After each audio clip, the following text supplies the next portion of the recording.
بسم الله الرحمن الرحيم إذ هديتنا وهب لنا من لدنك رحمة إنك أنت الوهاب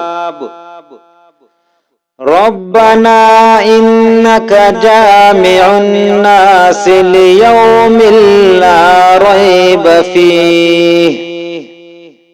إن الله لا يخلف الميعاد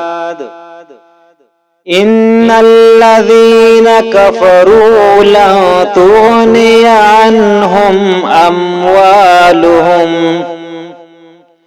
أموالهم ولا أولادهم من الله شيئا وأولئك هم وقود النار كدأب آل فرعون والذين من قبلهم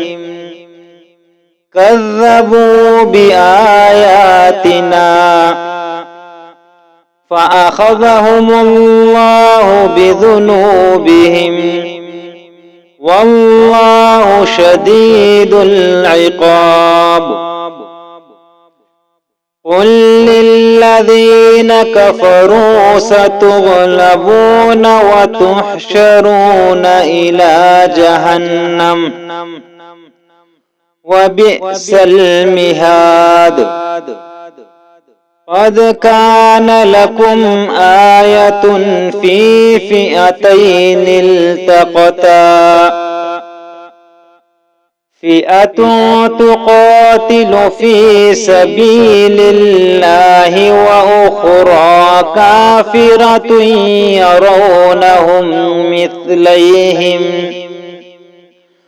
وأخرى كافرة يرونهم مثليهم رأي العين والله يؤيد بنصره من يشاء إن في ذلك لعبرة لأولي الأبصار زين للناس حب الشهوات من النساء والبنين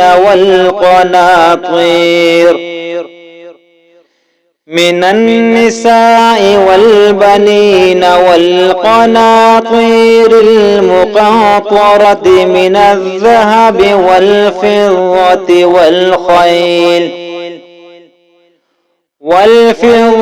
والخيل المسومة والأنعام والحرث ذلك متاع الحياة الدنيا والله عنده حسن المآب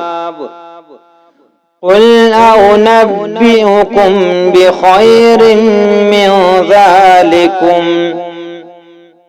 للذين اتقوا عند ربهم جنات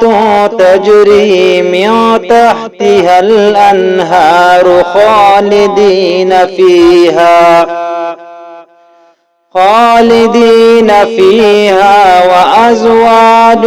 مطهرة ورضوان من الله والله بصير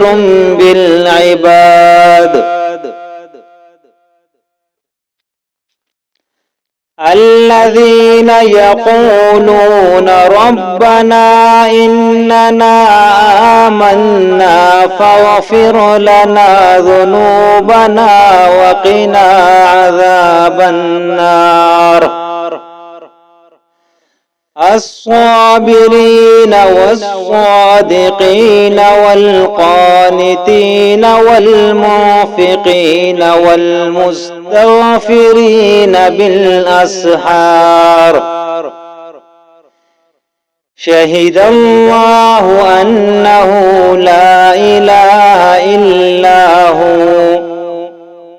والملائكة وأولو العلم قائما بالقسط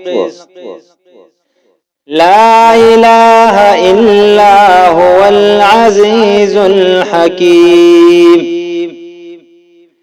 إن الدين عند الله الإسلام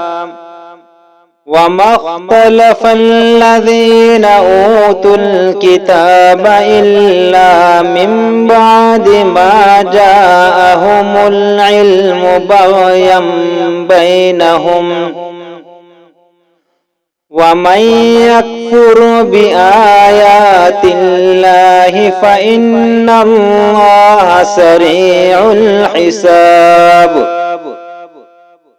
فإن حاجوك فقل أسلمت وجهي لله ومن اتبعني وقل للذين أوتوا الكتاب والأميين أأسلمتم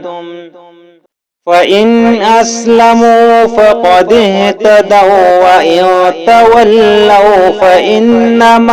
عليك البلاغ والله بصير بالعباد إن الذين يكفرون بآيات الله ويقتلون النبيين بغير حق